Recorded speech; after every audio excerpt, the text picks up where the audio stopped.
Welcome back to Ballplayers Evolution. Got a new episode here. This one is titled Nobody is Holding You Back But You. And I really believe that. I think we all have our own situations, environments, but I think at the end of the day, nobody is holding you back but you. When we play this victim mentality that we're in a certain situation because of somebody else or a group of people or the environment we're in, when you start to have that mentality, it only goes downhill from there. You start to create bad habits where now this becomes a pattern, and these are the things you start to think routinely, and it just gets worse and worse because that's only going to get stronger each time, and it's only going to get harder to get out of that train of thought. And so nobody's holding you back but you. And I really believe that if you can just focus on the things that you can control long term, you're going to end up where you want to be. No doubt about it. But the belief that we're being held back by somebody else is a fallacy to me. That's just something that is not true. You got to be able to move your own chess pieces.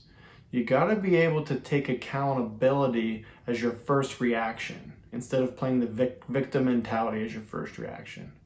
Because more times than not, whatever your first reaction is, the following events after that, the next 10 minutes, the next 30 minutes, the next 1, 2, 3 days, maybe even a couple weeks after that, is just a momentum flow from your first initial reaction. You ever think about that? Go back and test yourself. Try to evaluate some of your last couple decisions over the last however long, last couple weeks, couple months, over the year. And think about what your first reaction was, your first decision on something that had happened, and then see the flow or the chain of events that follow. More times than not, that momentum is a result of your first initial reaction.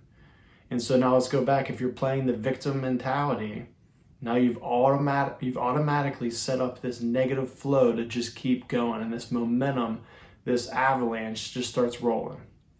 And so stop playing the victim mentality. Nobody's holding you back but you. Everybody has a different situation, a different environment, and different people that they have to deal with, right? But you've got to be able to start moving your own chess pieces, right?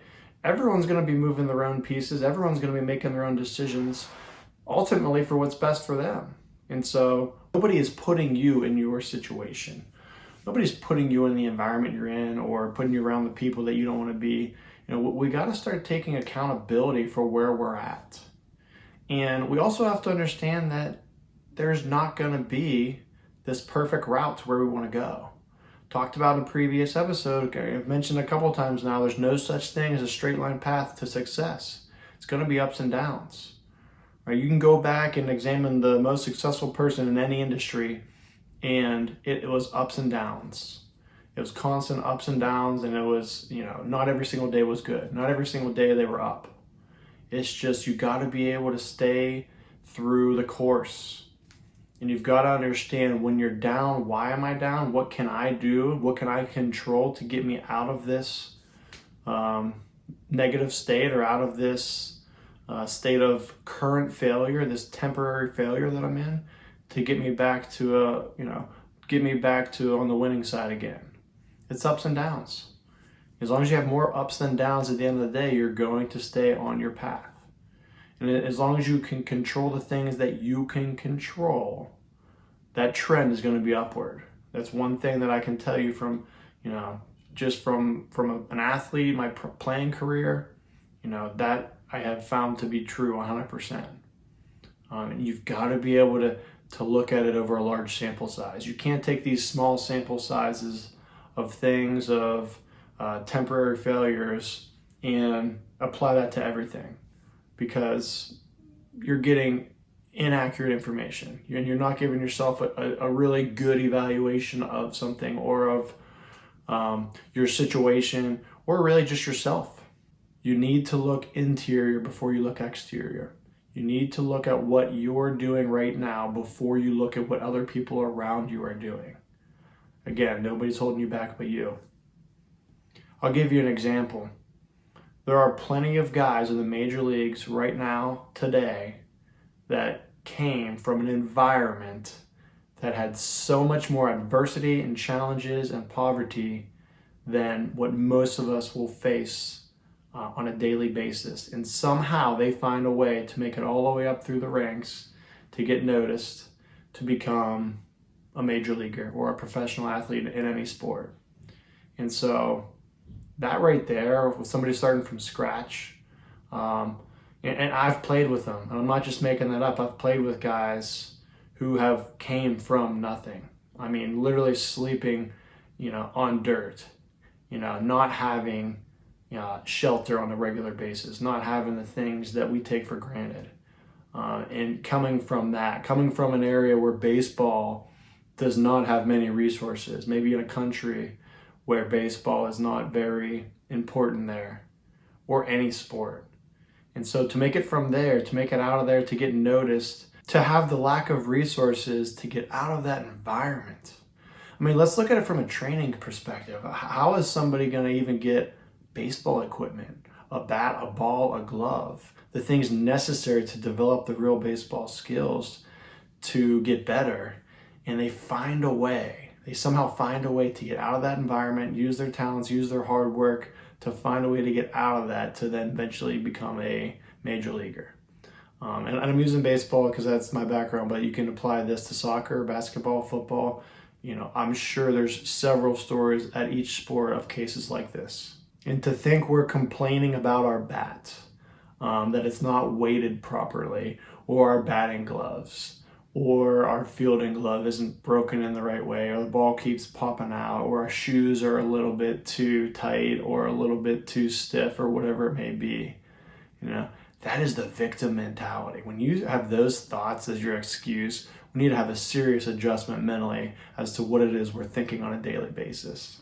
Those are just absolute excuses. And so zoom out for a second. Zoom out and see the big picture. Try to understand what's really important and then what's not really important. Understand what it is that you can control and what you can't control, because there's definitely a difference in those two things. And our biggest problem is we start to blend and mesh those two thoughts together. We think that we can control everything, or we don't think we can control everything. And we have a really hard time dividing the two. You got to be able to put those things into two different buckets and really start to understand the difference between the two of what you can and cannot control. I'll give you a couple examples.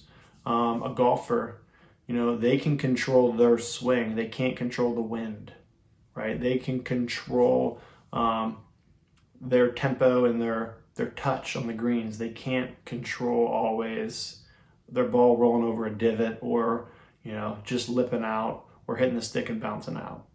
A baseball player can control seeing the ball off the bat. They can't control if it's going to be a hit or not off the bat, even if they hit the ball hard. They can't control what the umpire calls ball or strike. A football player cannot control what the referee is going to call, if they call a penalty or not. They can't control if the referee is going to see every single penalty, right? I think that's a big one for football players. They have this victim mentality, like, oh, he was holding me and the ref didn't call it. Or they're expecting the ref to call something their way, or they're expecting the ref to not call something because they didn't think it was a penalty. And the first thought is the referee. That stuff drives me nuts. The first thought's the referee, right? Over a large sample of hundreds of plays in a game, right, things are going to happen. You're going to get plenty of calls your way that you're just expecting to happen, right? Think about how many calls went your way that maybe they shouldn't have gone your way, and you kind of just brush it off. And so it all evens out in the wash, right? For a baseball player, hitting hard line drives to get caught, or having little blue pits to find a hole and you get a hit out of it, right? How many times do you really appreciate those? And so it all evens out in the wash. You have a hit that wasn't really hit hard and finds the perfect hole, and then you kind of take all the credit for it, like, yeah, I got a hit there.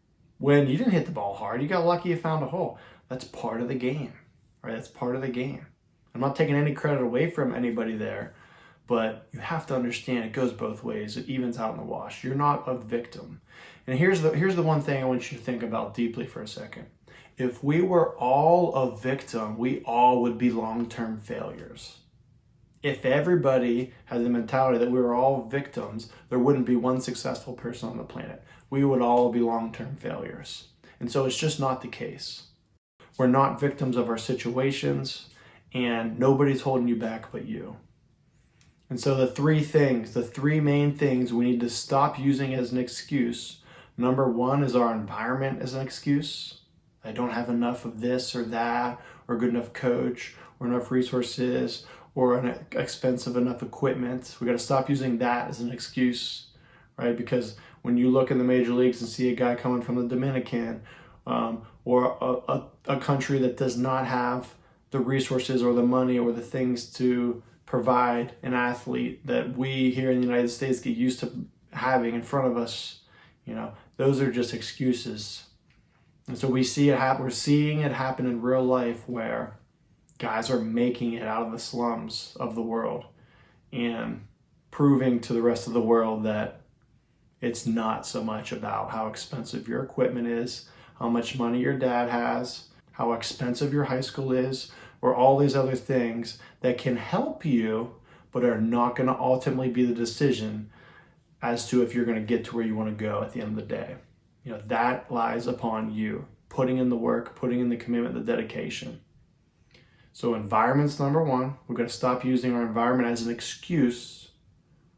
Number two is our situation that we're in. We're going to stop using our situation that we're in as an excuse, right? That we're somehow the most unlucky person in the world because of this situation that I'm in or that person's not in, right? And the third one is other people. We've got to stop using other people as an excuse, right? Our coaches, our coworkers, our teammates, our colleagues, our classmates, our buddies, everybody, our parents, everybody. We got to stop using other people as an excuse. Okay, environment, situation, other people. Those are the three things right now I want you to cut out. Those are no longer excuses in your life. Try that. Try it for a month and then come back, evaluate, and just see the differences. And so when you do those things, now you start to look interior before you're looking exterior. You're looking in the mirror, you're looking at yourself of what am I in control of and what can I change right now if I need to change something, as opposed to what should that guy change for me? What environment should change for me right now? Or what should I do about that situation to change for me? We need to have this mentality that we are in charge of our own chess pieces. Start moving your own chess pieces around the way that you want to move them. Take control of that. Start making your own moves. Because everybody else that's getting to where they want to go, I promise you, they're making their own moves right now. And they're looking at the board. And they're seeing where the pieces are lying. And they're seeing the pieces of their opponent and where they're moving those pieces. And they're adjusting accordingly. All right? But at the end of the day, if you move your pieces in the right places, you're going to succeed. You're going to come out on top. You're going to win. You're using the other pieces around you to understand the situation, but you can't control where your opponent's putting their chess pieces. You can only control your pieces. And so use your eyes and your awareness to be aware of the pieces on the board, meaning the things in your life in front of you, right? So you're aware of your environment. You're aware of your situation. You're aware of other people. But you are the one controlling your own chess pieces, right? And that is the mentality that nobody is holding you back but you, and you're looking interior before you look exterior. The victim mentality is no longer a part of what I do on a daily basis. So I'll leave it with that, guys. Hit that like button, hit that subscribe button, share it with other people.